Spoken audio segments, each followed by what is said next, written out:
You're listening to Romancing the Dungeon, a softcore D&D podcast about heroes navigating their daily lives while looking for love in a world full of peril, monsters, and heartbreakers. This show is intended for mature audiences, as it contains adult themes. And not the thirsty softcore kind, in case that's what you're here for. Content warnings for specific episodes can be found in the episode description.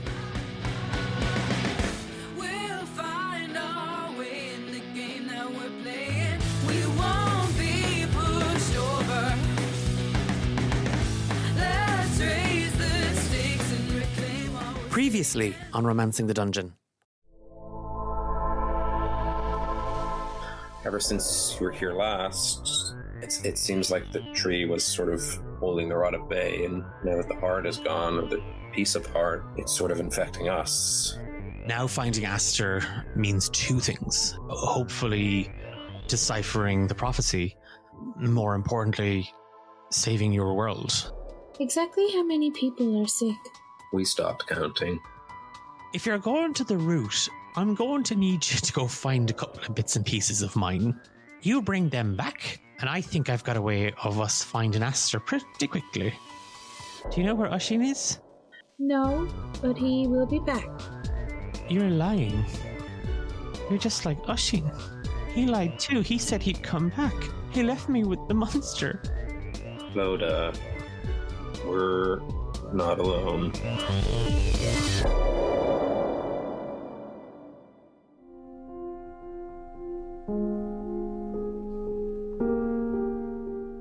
Clodagh and Trep, you find yourself standing in what was the kind of the community hall of the route.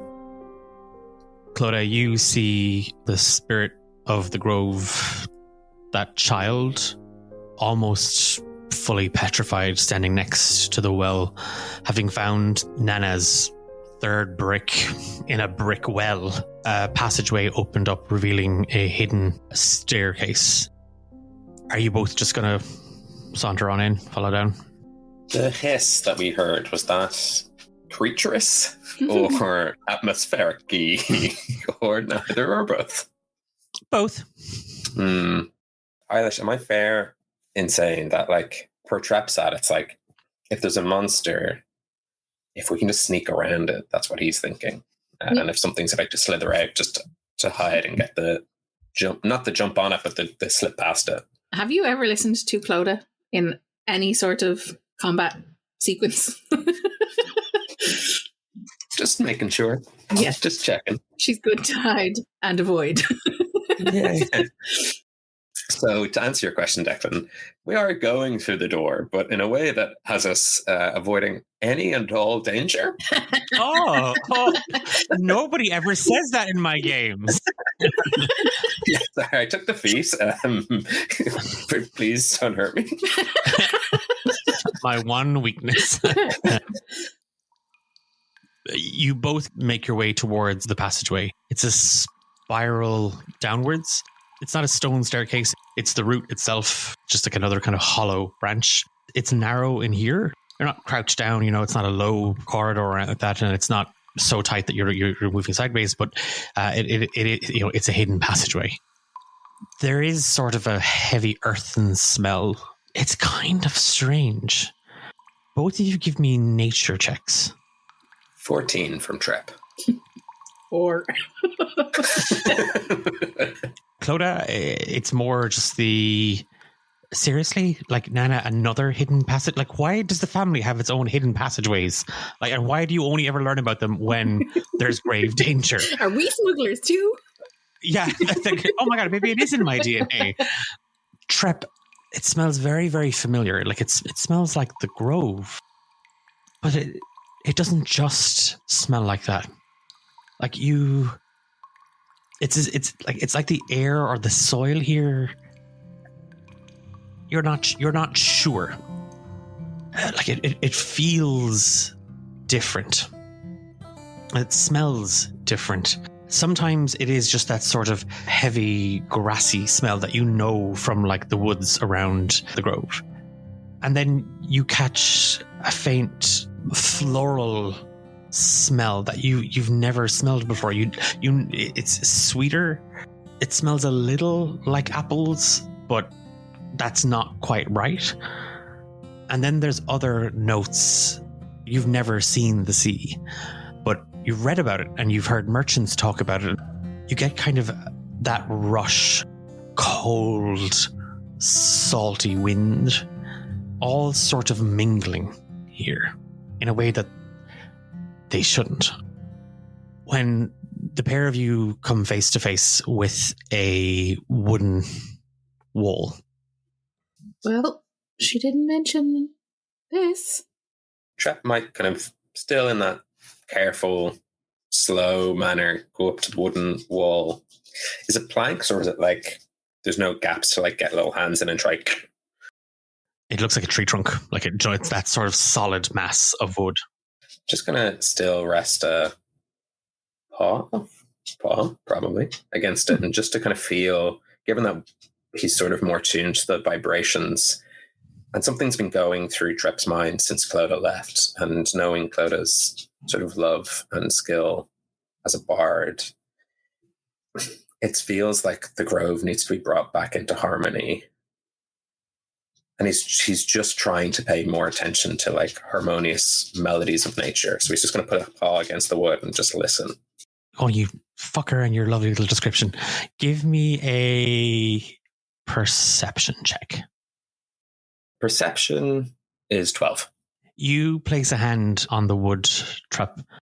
You can feel the wind through trees and that aroma of apple and its cherry there. And then you feel a cold breeze on you.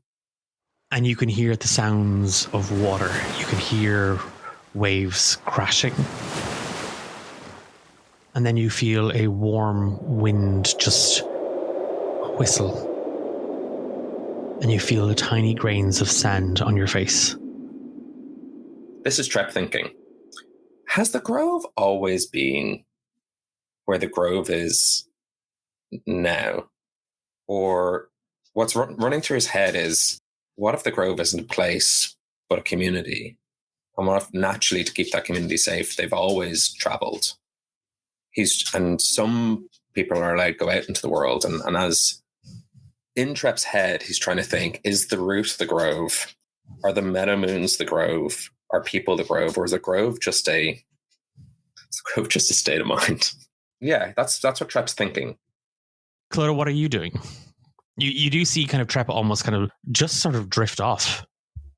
I think curiosity would probably get the better of her kind of watching him.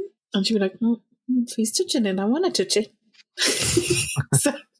so she'll put her hand kind of near his, that lullaby that Nana would sing to her. She'll start to hum. As you reach out to the wood, your hand kind of just slightly brushing against Trep's, the wood changes. You see words start to form. And there are little symbols. At first, they look just like lines sort of swirling around the words. You see the words form the sentence. Each turn, the root slumbers and stirs. Speak the cycle, and passage is yours. The wood now has this... It looks almost like a wooden tapestry. And there are all these little images, like you see like a flower bud, a flower in full bloom. You see a tree sort of sparse, and then you see a tree empty. There's animals of all sort of manner, sizes. It seems to be kind of depicting various different kind of like little scenes. Speak the cycle. What do you think that means? Maybe it means acknowledge that from death, life emerges. Or maybe there's something else going on, something bigger, something prophetic. Well, it looks like the life cycle of the root. don't you think? Maybe this is the gross way of expressing every life cycle, from a seed to a blossom to a bloom to a period of renewal. And like the moon in wax and wane, like the seasons in constant turn. But is there a word for that? I don't know, Clodagh. Do you know, because you're a Meadowmoon? Has your family ever talked of a cycle or of something like that? DM. History check. Yeah, give me a history check. 9. Your family didn't even talk about this hidden passageway. It doesn't ring a bell. She is kind of starting to get a bit more frustrated. Why would she send us somewhere with a secret passage that requires a password and not tell me the password? Hold on, Clodagh. Let me try something. A sequence of events over and over, repetitive but always the same. No, make yourself useful for once. Oh, I really thought I cracked it. I wish you could see his face. We don't know if it's worked yet. This could be up. I know it hasn't worked. Both of you give me dexterity saves. Oh, Jesus. Oh, What have you done? For whimsy. Oh, God. 6. A Nepo 20. A dirty 20. Did you call it a Nepo 20? Yeah, it's an nepotism 20. Didn't really get there on its own skills. Genius. Clodagh, take 7 lashing damage Well, lads. as vines whip out from the door at both you and Trep, reacting to, well, you're not sure, reacting maybe to what Trep said. The door lashes out. Okay, maybe no more Nana Meadowmoon impressions? Oh, I just thought the door might respond, but you're sort of a cycle of Nana Meadowmoon, as your kids will be, and their kids of you. This seems pretty dark, but Clodagh, even though you've been lashed, if you don't mind, Trep's going to slowly reach out like a paw. Is there any like a droplet of blood on Clodagh or anything?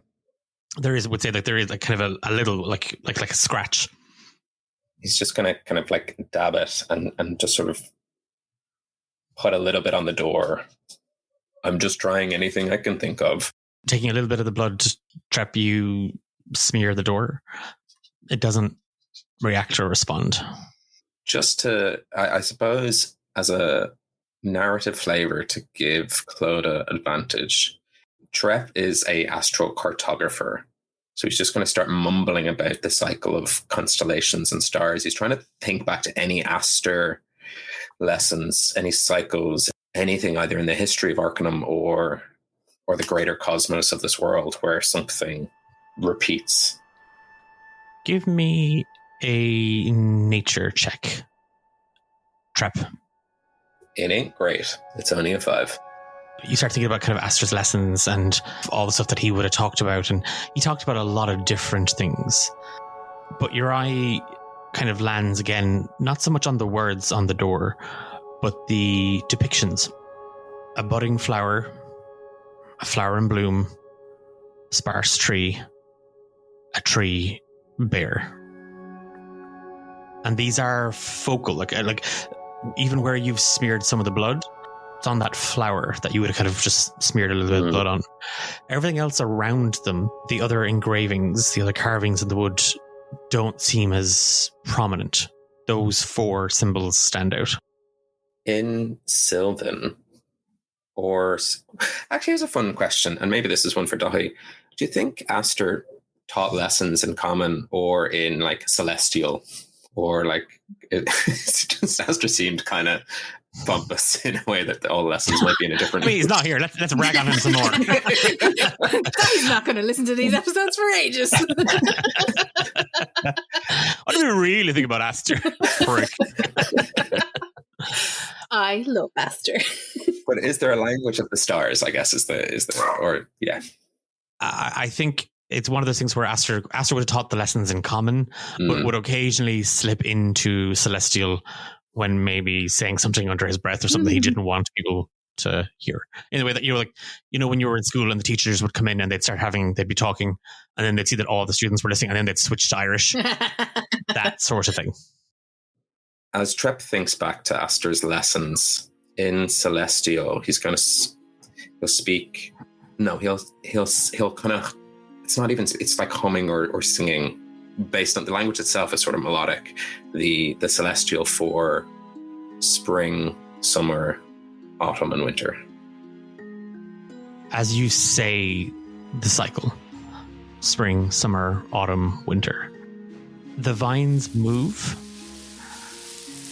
You see them kind of unfurl, and Clodagh, there's a part of you that kind of almost winces, but then you see them separate. The tapestry seems to almost come to life as you see a wind whistle through the trees and that budding flower just sort of drift back and forth. The sun erupts and the flower blooms.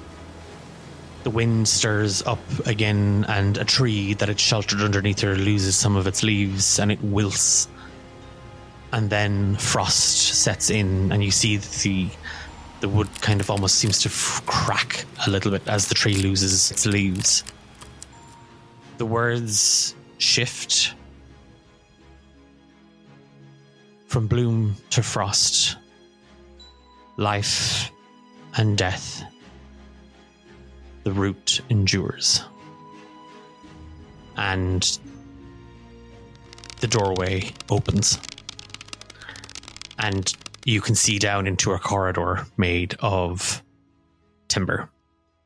As the corridor becomes clear, Clodagh's going to just let out a gleeful little yelp and grab Trep's shoulder and be like, "You did it!" And then take off down the corridor and then remember about the monster and be like, or the talk of the monster and be like, "Ooh, are you coming?" Yeah, I'm right behind you. We continue along this treacherous path. I'm afraid. yeah. I don't like going deeper and deeper underground. We might find Jamiroquai. I was going to say Godzilla. There's eggs everywhere. I know. Is that a subway?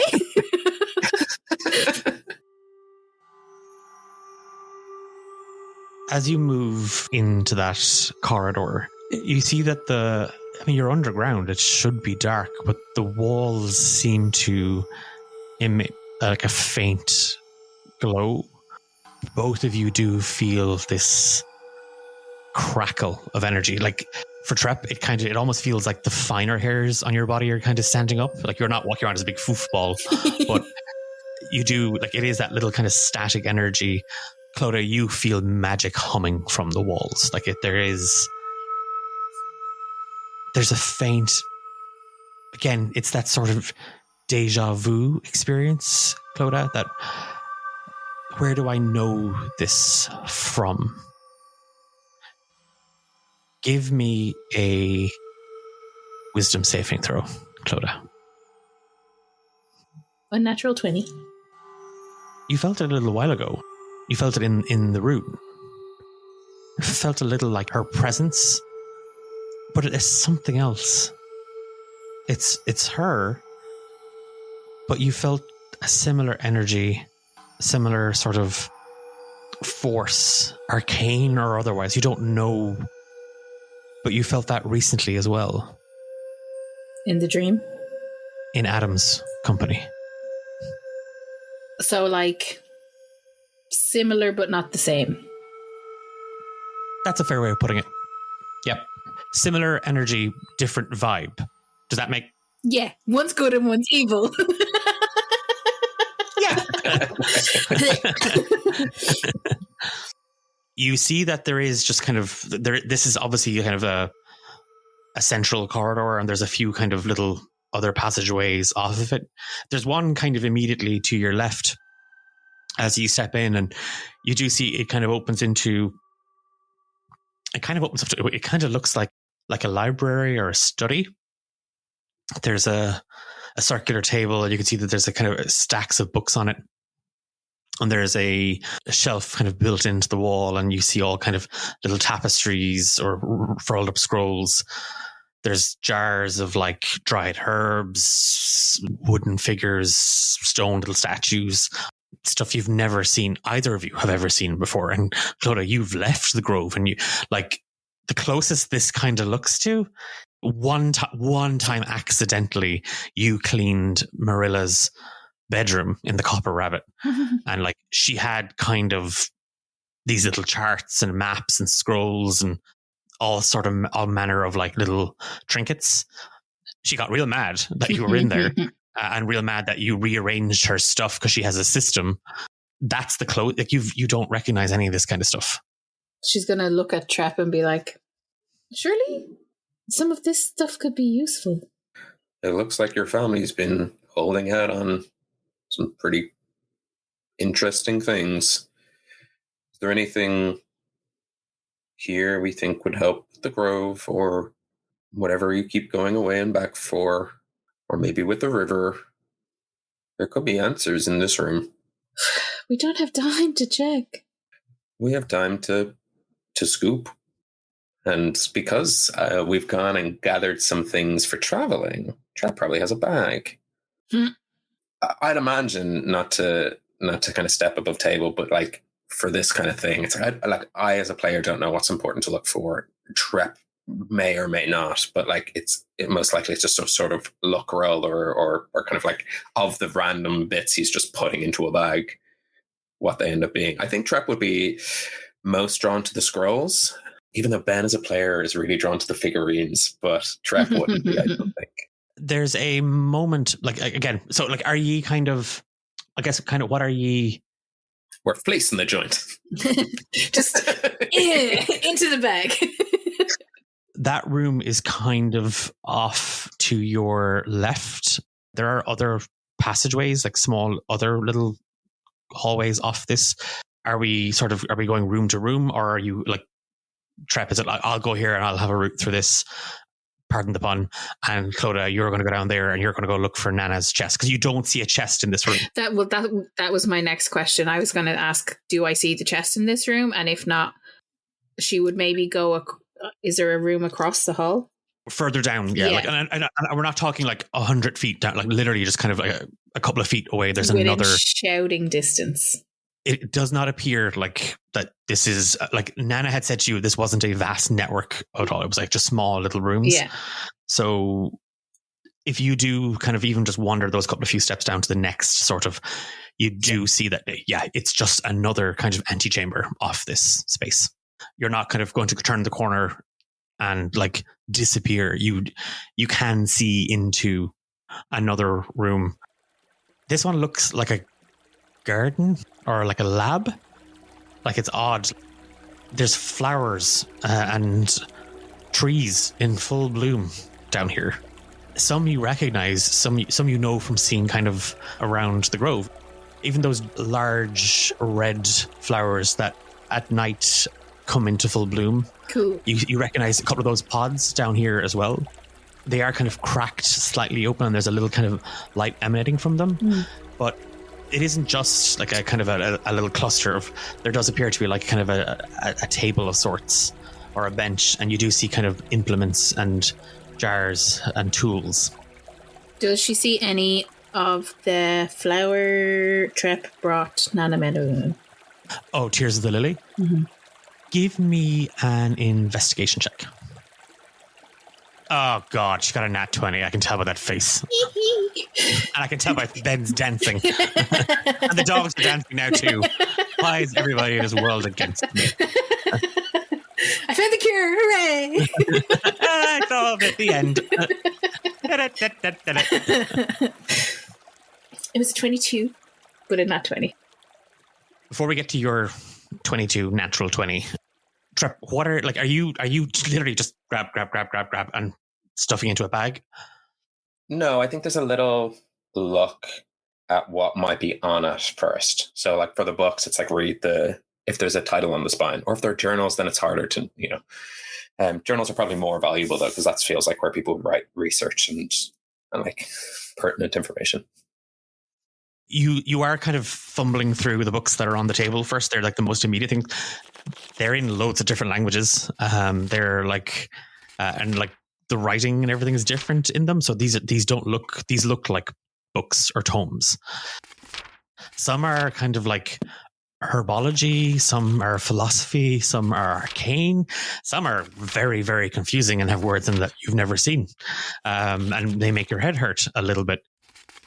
There's nothing kind of immediately kind of jumping out to you as, oh, I should take this, or this is important.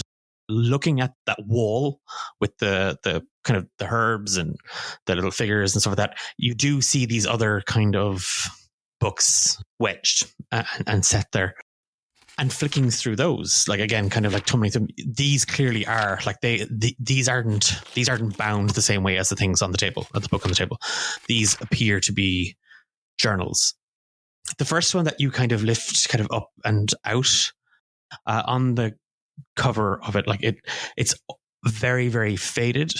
It's literally just called Words of the Root Keepers. The next one in the shelf has the same thing on it, different dates, different handwriting, like as if somebody else has taken this one. There is 6 different ledgers like this, one after the other. And you can hear Clodagh rummaging around in the other room.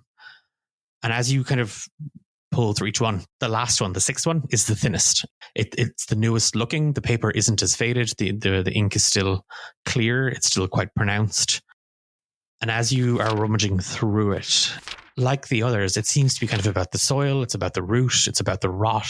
It's about kind of like the energies. It's like different sort of readings, weather readings, astral readings for the grove. Words of the Root Keeper written on the front cover. A small piece of paper slips out from the page. Trep would unfurl that or unfold it if it's folded over, but definitely have a look at it. It's like somebody kind of just had a thought, and I'm going to write that down and I'll think about it later. I truly believe the root connects us all, seen and unseen, near and far. What lies beneath may yet reveal greater paths if only we were able to seek. In this moment in time, Trep digs the heels of his big fluffy feet into the ground a little bit to center himself and spends one key point to use Visage of the Astral Self. I don't think this is going to help, but I just think it's a natural reaction he would have in this moment. A spectral visage of Trep begins to kind of take form around him. And the actual like benefits, as I can see normally in darkness, magical and non-magical, I have advantage on insight and intimidation. And then when I speak, I can speak directly to a creature of my choice, or so that everyone in 600 feet can hear me. But it just feels thematically and narratively right that this sort of astral presence of Trep would show itself and try to see or feel the harmonies of the grove, not just here and now, but he thinks of all his astral cartography and the shape of the universe around them. Not for anything other than that's kind of where he feels most at home. And of all the people who could seek or see, a cartographer feels like a good person. Clodagh, I'll come to you in 2 seconds because you're looking for Tears of the Lily. You don't find any, but you have found a couple of other bits and pieces. But Trep, in that room, in that study, kind of centering yourself and sort of removing yourself from that attachment in that same sort of breath in. Almost seeing the world from above, kind of looking down on yourself. You can see that magic. You can see that connection, that energy. And it extends far beyond anything you can see, in all directions. This network of roots and lines and energy just pulsing. And you start to see some of them go out. A darkness devouring the light. Clodagh, you rummage through the garden lab area.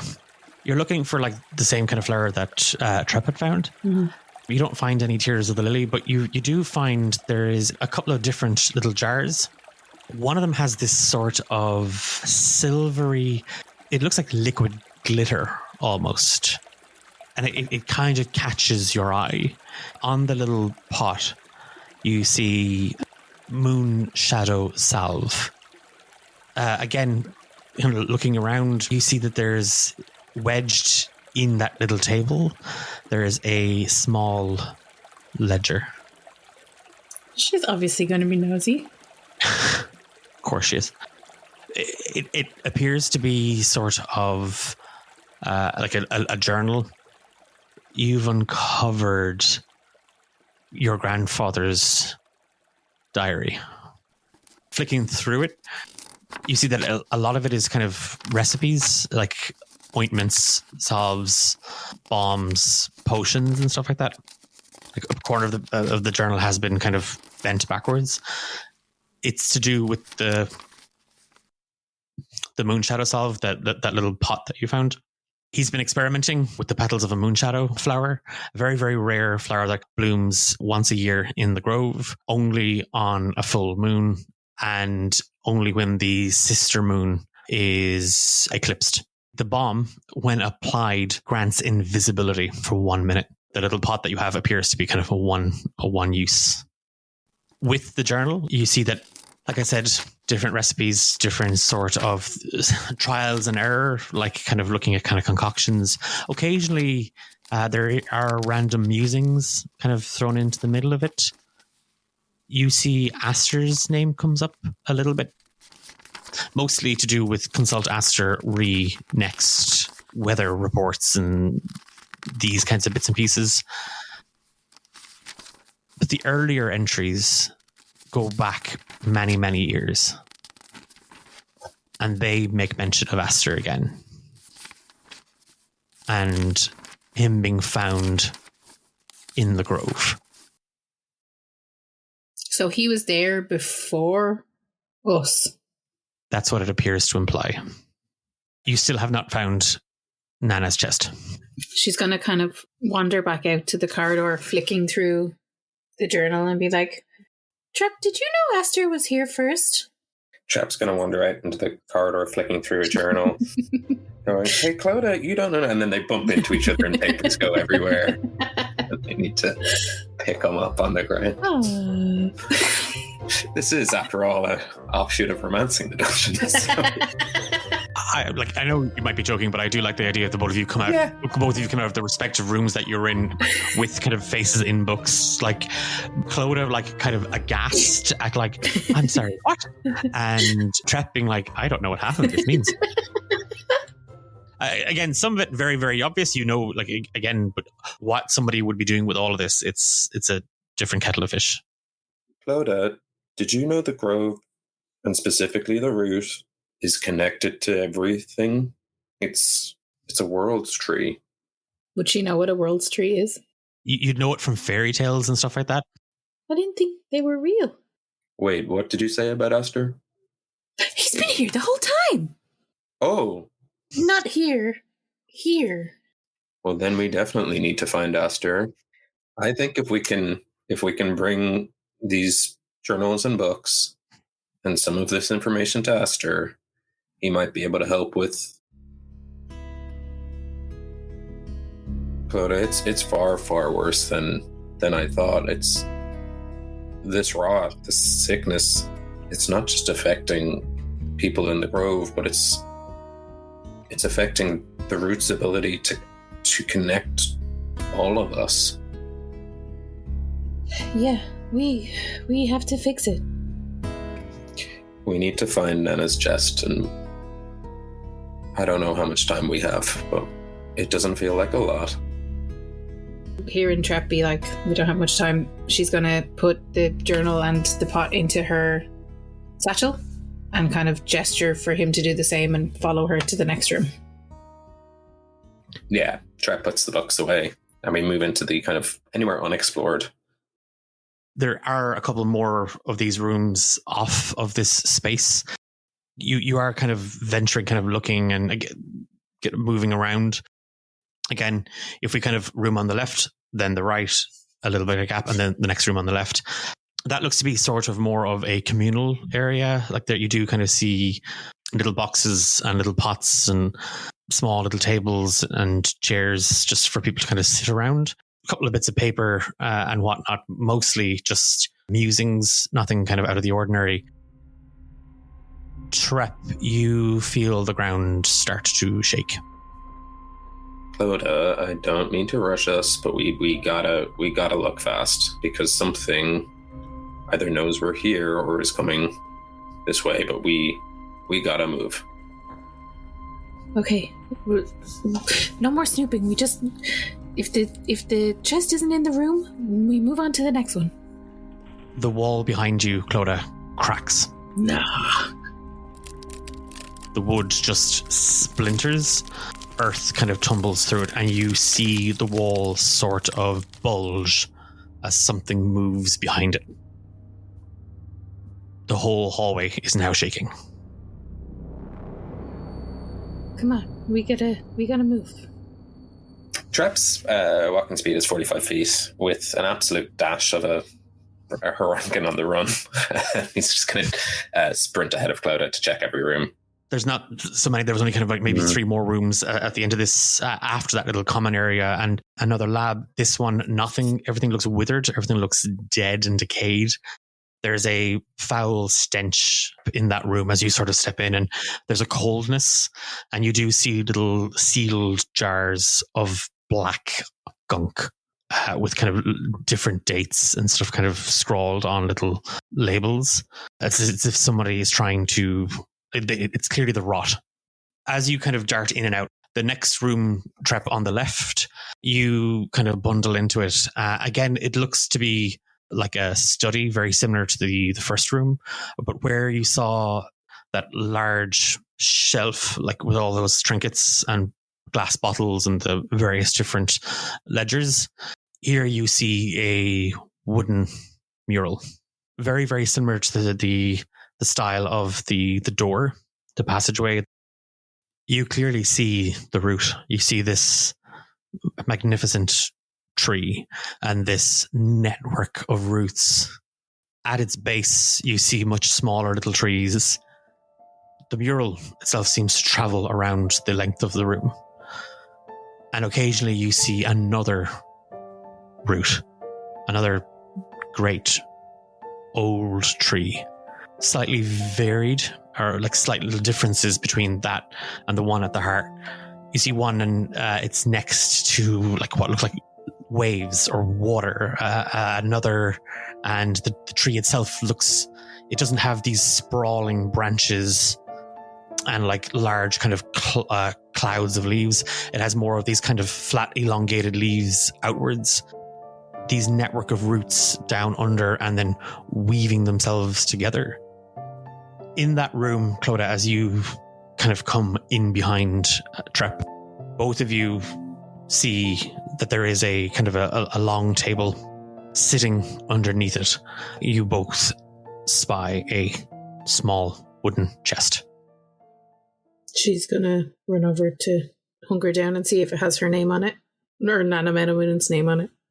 You do see property of, and then the name has been slightly redacted, Meadowmoon, and it is locked. Here, I have it. Okay, let's go. One last glance around the room before we sprint. Give me an investigation check. Only a 4. Trep, you see Clodagh dive under the desk and grab the small chest. You do take that mental picture of the mural, kind of like all the different points of it, and that network of roots that seem to link them together. But you don't see anything else. There's nothing else that you kind of catch. Everything goes quiet. Let's run. Yeah, she's going to follow him. You turn, Trep, and race back the corridor. Clodagh, you follow. And in that moment, as you kind of both spill out into the corridor, that wall at the back just explodes outwards. I need both of you to give me dex saving throws, please. 26. 4. Oh no. Clodagh, take 11 bludgeoning damage as wood, rock, earth all come spilling outwards, crashing into you. You are knocked flat and the chest just goes spilling out from your hands across the floor, kind of landing in front of you. You turn back as you hear the sound and you see Clodagh just sort of knocked off her feet and sent flying forward and then hitting the ground with a heavy thud. The wall exploded and you stare down into the maw of a heart eater. But it's smaller. And I need both of you to roll for initiative. Yeah. 16. Oh, fuck me. That's alright. No, good. Yeah, it's good, but I don't want to go first. All right. Nat 20. Well, mini Heart Eater might be going first. Okay, so that gives you a free action and then your full turn. Okay. She is going to cast Guiding Bolt. Okay, as your free action. Yep, at 6th level. Okay. I mean, it's a baby, but okay, do whatever you want to do. 24 to hit. Yep, that hits. Where's my mama? We killed it like we're going to kill you. 37 damage. Oh, fuck. How much? 37 damage. Okay. We don't have time for this. Clodagh, it's that thing, as your head rings, you turn back and you just see this engorged, black, worm-like creature, this giant open mouth dripping with these teeth, kind of hissing and biting as it seems to it's trying to pull itself out of the earth. The walls and the roof around you trembling, dirt and debris spilled everywhere. You turn back, hold your hands up, and Trep, you just see light wrap around Clodagh and then explode violently from her. It strikes at the Heart Eater. Its head just recoils in agony. It is glowing. Clodagh, it is your turn. She is kind of taken back by what just happened. So and her ears are still ringing from being blasted by the wall. So she's kind of gonna look to Trep for guidance and be like, do we stay? Do we run? We can't bring it back to the grove, but if we hit it hard enough, fast enough, it might not follow us because we bullied it enough. Okay. Well then. And she's going to thunderclap at it. Can I have a Constitution saving throw, please? +8. That's a 16. Oh, meets it, beats it. Yeah, no, Clodagh, it's that thing of like, as you kind of pull yourself up, seeing the Heart Eater spawn writhing and that glow of light off of it, you just slap your hands together and a force of thunder energy just ripples down the hallway at it. But you see, it doesn't seem to be phased. Bonus action. She's going to cast Shield of Faith on Trep. And is that? Does it take? That's a bonus action to cast, is it? Yeah. One bonus action, 60 feet diameter. A shimmering field appears and gives you +2 to your AC. Oh, nice. Seeing that that wall of thunder that hits it, like its head kind of slaps against the wall, you turn back and you just cast light forward, and Trep, you have a faint glow around you as well. It is your action. Nice. The chest that's kind of landed at my feet, I'm just going to use that as a little pad to make my way towards this monster, but like hop up on it, leap, and then with my quarterstaff spin it and like try to crack it down on its head. Ooh. I think I have advantage on this because it's glowing. You do. Cool. Natural 20! What's your damage dice for the attack? Just 1d8. Okay, so that's 8 damage automatically, and then you roll the damage as normal. 11, so 19 in total. Springing off the little chest, and it does, you kind of kick it backwards, get closer to the passageway, the entrance that you'd come through a little while ago. You kind of dive past Clodagh with kind of enough room to pull your quarterstaff from around your shoulder. You just slap it straight into the side of its opened maw, and like, you don't see any eyes. You don't remember seeing eyes on the heart eater you encountered, but you do remember that its mouth opened at 4 sections. You just slap it into the left-hand side of its head. It cracks in violently, and its head hits the opposite wall. This thing does not look great. It's writhing around, flailing. Bonus actions.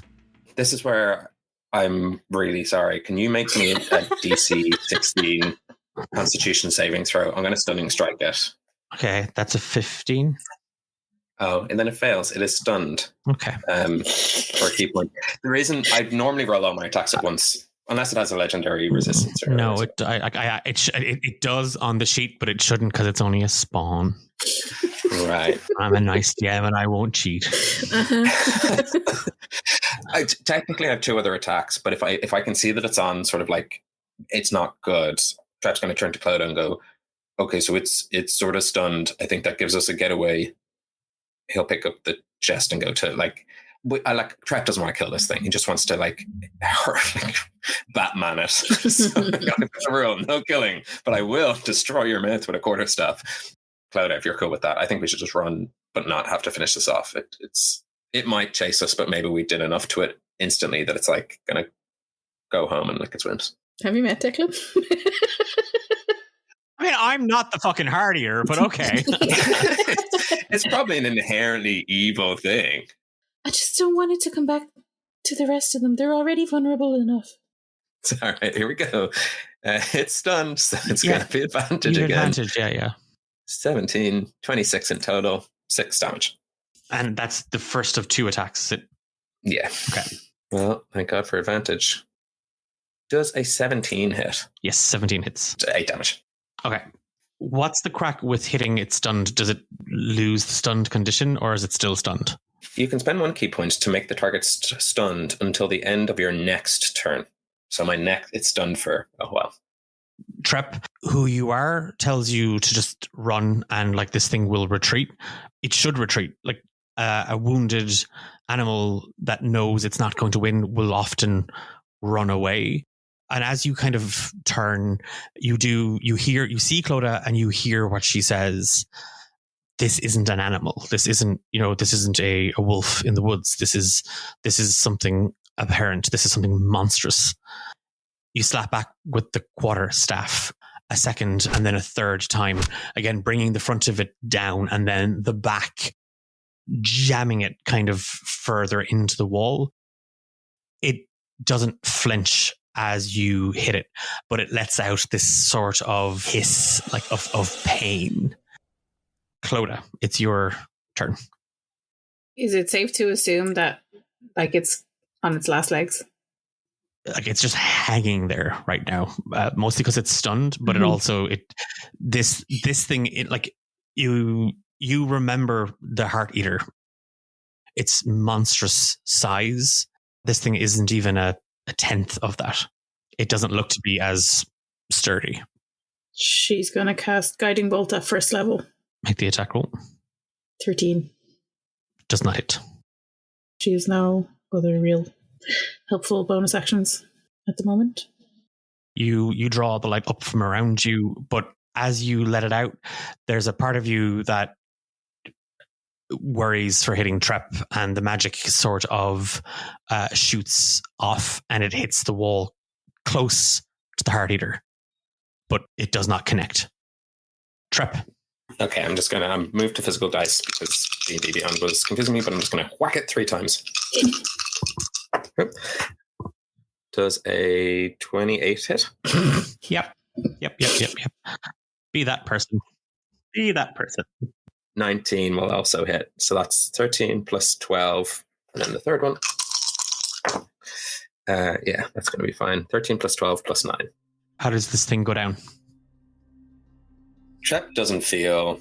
He's conflicted about it, especially as he's seen the connectedness of the world. And just because something's abhorrent doesn't mean it's not, it has some place in this world. So he's going to, using sort of monk intuition, just try, if we narratively say all those attacks from one, just crack it in the back of the head like a bolt, just so it's just easy, clean, down. I imagine then Trep does that with his eyes closed, in that sort of one heavy blow straight to the kind of the back of its head, or what might be the top, you don't know, but right there. The thing goes completely limp. It stops hissing, it stops thrashing.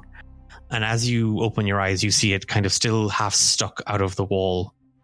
There's a part of you for a moment feeling like a kind of a heaviness. You've killed this thing. For a moment, that weighs on you. And then you start to see light, almost like a breath whispering out of it. And it seeps back into the walls. And some of that cracked wooden frame repairs itself. This creature, this entity, this is something that was eating the light, feeding off that energy. Trep takes a deep breath, looks up at Clodagh with probably a little bit of splattering of rotty goop around him, and says, "From death, life emerges. We should get going." She's gonna wipe some of the goop off his face and kind of put her hand on his chest and say, "We had to do it to save them." And it's corrupting our land. I see clearly. We have to rid the world of these things. They're eating the light. Let's get back to Nana Meadowmoon. Yeah. She'll bend to pick up the chest and head out. Scooping it up, Clodagh, you hear it kind of rattle. There's up whatever's in it, jostles around a small bit. The pair of you make your way kind of up through that passageway. And Clodagh, as you step out into that little, what remains of that meeting area, you don't see Lilith. She's going to turn to Trep and be like, she's gone. Oh, maybe that's a good thing, given that the thing we've just fought sort of gave life back to the root. And maybe she has a bit more light in her to get back to the grove. Yeah, maybe. Where she stood, Clodagh, you see a little sapling. Is it like rooted in the ground, yeah? Yep, planted. Do you think maybe that's the start of a new cycle? I think whatever it is, it's a good sign that we're on the right path. Yeah, I think you're right. Trep kind of rolls his shoulders a little bit, and I guess we continue straight back to, we're still in a rush, and now that we don't hear as much menacing atmosphere around us, now it's the soundscape that the editing is providing us. It's happy and fun and maybe even a bit whimsical, you know. Some say jaunty. Some say jaunty. We make our way to get insulted by Nana Meadowmoon for a little bit more. Heading back out of the route and kind of back towards the square. It's gotten darker, like the night has kind of rolled in across the square into the Meadowmoon house. Beyond that pale yellow door and the orange wood-framed windows inside, Clodagh, you see Nana kind of spilling around the living room. Again, kind of just pottering around, doing things. You head inside and she immediately kind of snaps back. Oh, well, I see you got it. Great. Very good. You didn't take anything else. You didn't tell me there was a password. Oh, you're a smart girl. You'd have figured it out. God, it was bloody obvious. You probably didn't even get it wrong the first time, did you? No. Liar. She pulled her sleeve down. Yeah, I saw your sleeves. I saw your arms. Feckin' idiot. I mean, there was pictures carved into it. I always said we needed to step up the password. It's actually Noel's fault that we haven't. Bloody idiot, can't even remember. Chest, come on. We don't have a lot of time to be dawdling. She hands it over. So what's in it? That and many other questions I'm sure you have, but time is of the bloody essence. So, I'm a root keeper. Your grandfather's a root keeper. We're a secret order of society. We just do our own little thing. It's fine. How many more secrets does this family have? There is a love child out there somewhere, but I've yet to find him. Look, mystical order and all that. I'll tell you. Look, if we make it out of this alive, I'll tell you everything. Right? Promise. She yanks the chest from you and she starts to... And the flower. I need the flower as well. She takes it out of her satchel. All right, okay. This is going to need a little bit of work. So whatever it is that you need to do, go get your stuff. I'm going to just finagle this together a little bit. And you see that she's rummaging through the chest and she pulls out what looks to be like a bracelet. And there's two little kind of pearls hanging off of it, ripping the flower that Aster gave you. And she's literally pulling the bracelet apart. Clodagh is grimacing. At the destruction. It's fine. Just get your stuff. Get your stuff. We don't... Come on. And then kind of fondly remembers walking in on Marilla doing something similar and being just shaking her head and being like, always. There's always one. You've a couple of minutes to go and or you've time to go and grab anything that you want to grab, whatever it might be. Trep, what are you doing? Sorry, just in this, because Nana hasn't even acknowledged you. She's just like, Clodagh kind of spills up to her room and starts rummaging around, kind of gathering bits and pieces. Trep's just wallflowering, like his favorite pastime. Mm-hmm. He's probably thinking of root keepers, the words of the root keepers that he read, and thinking of the sort of network of roots around the world. The coastal one, the grove that's here, places that he's never left the grove, so that his world has never been bigger. And he's probably daydreaming about, like, I wonder what the one in the mountains like, or like, what was that one? Like, weirdly south, and like, it didn't look like there was land there at all. Like there's just enough of that. Fill it in with whatever you're thinking, Nana turns around and it's, oh, God, don't stand there. I'm very, very fragile. You scared the living dead. We need to get you a bell or something. You see, she's holding the bracelet in her hand, Trep, and she's kind of, you only kind of caught a glimpse of it. It looked to be kind of like it looked like kind of leather straps or of some sort, with these two kind of pearls set into it at either side. Now she's kind of wrapped some of the petals around it. And Clodagh, as you come spilling down the stairs, okay, so this incredibly important to remember. And it's like, Trep. She's going to forget it, so I'm going to need you to fix this one thing between your ears. This is good for a trip there and a trip back. That's it. It'll bring you back to this exact spot, and it's going to get you as close to Aster as I think this flower will let us. It's connected to him, so it should land you in his general vicinity. Clodagh, find him, bring him home. He's going to have answers. Okay, good girl. Now put it on. She takes it from her and puts it on. Yeah, you're used to getting just portaled all over the place by now anyway, so this will be fine for you. Trep, you're going to feel as if the entire world is rushing through you like a bad case of diarrhea. So I'm going to need you to hold on to something.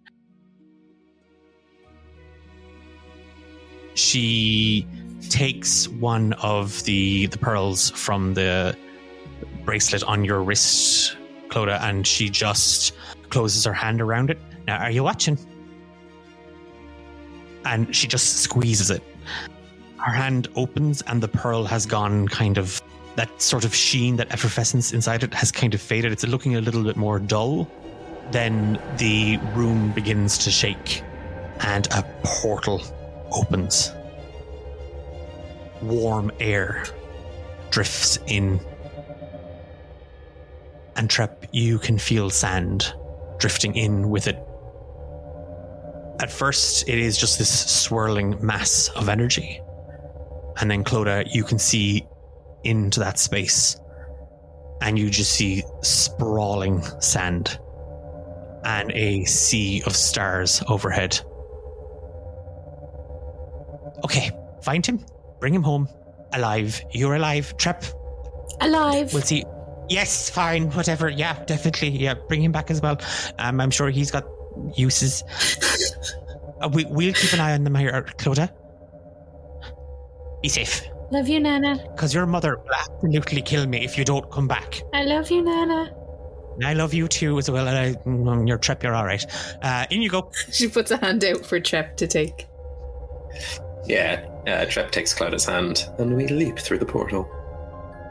It literally feels like someone grabs you, Trep, and spins you upside down and inside out, as you are just warped. It's the only word, and I know we're making up words all the time, but it's the only way to describe it. You are warped through this space. The world moves around you, and the pair of you go spilling out onto the sand. You tumble down this mound, and the sky overhead spilling, and just thousands and thousands of stars. It is warmer than the grove, but you can still feel a chill in the air. And as you come to a stop and your vision settles, in the distance you see lights and little buildings. And that is where we leave our episode.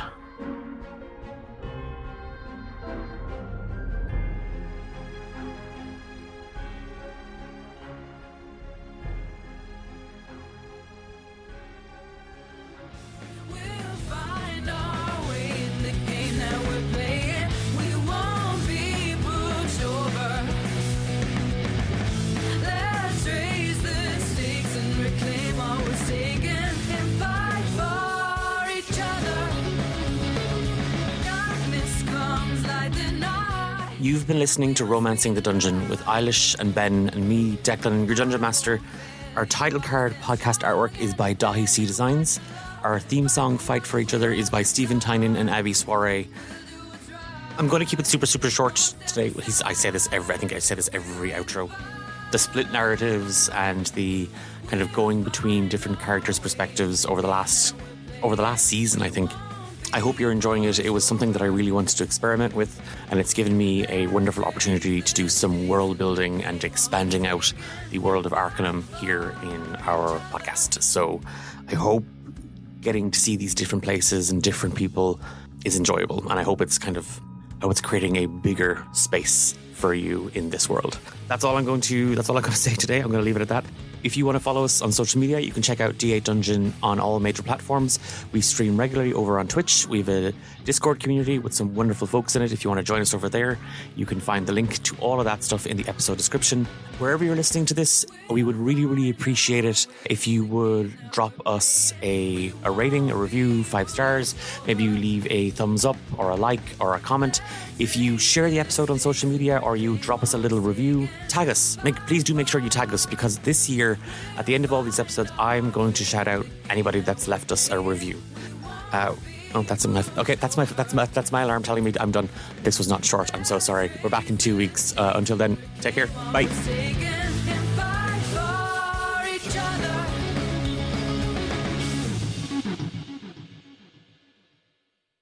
Okay. We are millennials. That's how we explain shit. The vibes. The vibes. We're not vibing. Sorry. As elder millennials, that's how we explain shit. Speak for yourself.